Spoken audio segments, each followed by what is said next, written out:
নমস্কার। জীবনের বার্তায় সকলকে স্বাগত জানাই। জীবনের বার্তায় আলোচনা হোক জীবনের কথা নিয়ে। আজকের আলোচনার বিষয় জীবনে ডিসিশন কি করে নেবেন। ডিসিশন বা সিদ্ধান্ত একটা মূল্যবান বিষয়, সেটার উপর দাঁড়িয়ে থাকে আপনার পরবর্তী পদক্ষেপ। ডিসিশনটা সর্বক্ষেত্রেই প্রয়োজন। কখন নেবেন? আপনি ধরুন চেষ্টা করছেন একটা লিমিট পর্যন্ত, কতদিন পর্যন্ত সেই চেষ্টাটা চালিয়ে যাবেন। আপনি হয়তো ডব্লিউবিসিএস এর প্রিপারেশন নিচ্ছেন, 5 বছর 6 বছর হয়ে গেল। কোনটা সঠিক সময়? সেই ডব্লিউবিসিএস এর প্রিপারেশনটাকে আরেকটু এগিয়ে নিয়ে যাবেন, না সেটা ছেড়ে দিয়ে অন্য কোনো রাস্তার দিকে এগিয়ে যাবেন? আপনি ব্যবসা করতে চাইছেন, কোন ব্যবসাটা শুরু করবেন?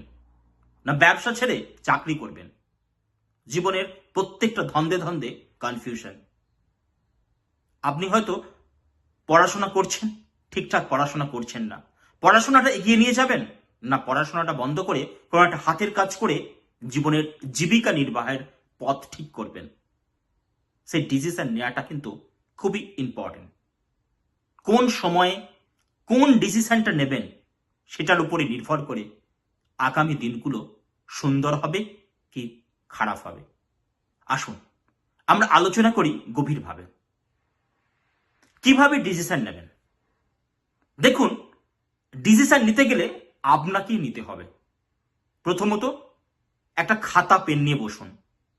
সেই খাতা পেন নিয়ে লিখুন আপনার পজিটিভ জিনিসগুলো কি কি, আপনার নেগেটিভ জিনিসগুলো কি কি, আপনি কত বছর পর্যন্ত চেষ্টা করেছেন, রিয়েলিটি কি, কতটা কম্পিটিশন। আপনার বাবা মা হয়তো বলবে চেষ্টা করে যান, পরিশ্রম করে যা, ঠিক ফল পাবি। সেই দিন কিন্তু আর নয়। এখন অনেক কিছু ফ্যাক্টর কাজ করে। আপনার বন্ধু হয়তো কোনো একটা বড় চাকরি পেয়েছে, কিন্তু সেই চাকরিটা পাওয়ার পিছনে তার কি ফ্যাক্টরস আছে আপনি কি করে জানছেন? তার লাক কতটা ফ্যাক্টর করেছে, তার পারিপার্শ্বিক পরিস্থিতি কতটা ফ্যাক্টর করেছে, তার ইন্টারভিউ কেমন হয়েছে, বা তাকে কেউ ইন্টারভিউয়ের সময় হেল্প করেছে কিনা, তার কোনো লবি আছে কিনা, আপনি তো জানতে পারছেন না। তাই তার কি হয়েছে বা আপনার বন্ধুর কি হচ্ছে সেটা না ভেবে আপনি রিয়েলিটির ওপর বিশ্বাস করুন। খাতা পেন নিয়ে বসুন, লিখুন আমার এই ডিগ্রি আছে, এই ডিগ্রির বেসিসে আমি কি করতে পারি। প্রথম অপশন, কেউ যদি সরকারি চাকরির কথা ভাবেন যে আমি সরকারি চাকরি করতে পারি। নাম্বার 2, আমি বেসরকারি চাকরি করতে পারি। নাম্বার 3, আমি কোনো লোনের মাধ্যমে কোনো একটা ব্যবসা শুরু করতে পারি। এগুলো আমি করতে পারি। এখন দেখুন কোনটা আপনার ক্ষেত্রে সুটেবল হবে।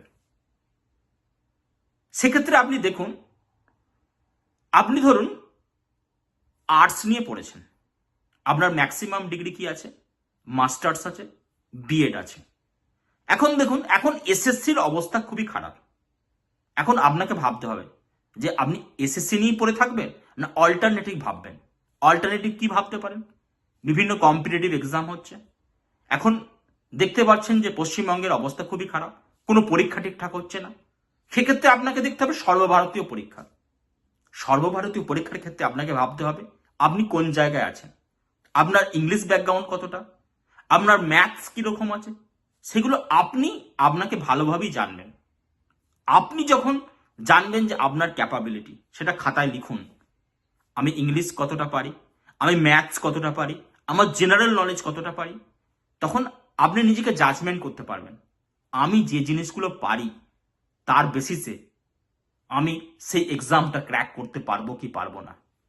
ধরুন একটা এক্সামের কাট অফ মার্কস হচ্ছে 70। আপনি প্রথম বছর কোনো টেস্ট দিলেন, সেখানে আপনি কত পেলেন? 40। নেক্সট বছর টেস্ট দিলেন 50। আবার নেক্সট বছর আপনি প্রিপারেশন নিলেন 50। আপনি দেখছেন কি কাট অফ মার্কস 70, আপনি 50 ক্রস করতেই পারছেন না, 40, 45, 50। তখন ভেবে নিন সেটা আপনার দ্বারা হবে না। কুইট দিস, অন্য কিছু চেষ্টা করুন যেটা আপনার দ্বারা সম্ভব হবে। এইভাবে ভাবুন, যেটা আপনি পারবেন না সেটার ওপর গাধার মতো খেটে কোনো কিছু ফল পাবেন না। তাই যদি দেখুন সরকারি চাকরি হচ্ছেন না, তখন স্থির করুন আপনি প্রাইভেটে চেষ্টা করবেন। প্রাইভেট দেখুন কিরকম পরিস্থিতি, দু একটা কাজ খুঁজুন, চেষ্টা করুন বারবার। যদি দেখেন যে প্রাইভেটও কিছু হচ্ছে না, তখন ব্যবসার দিকে শিফট করুন। মনে রাখবেন, জীবনে কোনো কিছুর জন্য পড়ে না থেকে যখন দেখছেন কোনো কিছু হচ্ছে না, অন্য কিছুতে এগিয়ে গিয়ে সেটা করে জীবনে সাফল্য লাভ করুন, আনন্দ পান। কারণ মনে রাখবেন, জীবন তো একটাই, একবার জীবন চলে গেলে আর পাবেন না। তাই যেটা করুন ভালো করে করুন, এমন কিছু করুন যেটা দৃষ্টান্ত হয়ে থাকুক। সকলে ভালো থাকবেন, সুস্থ থাকবেন।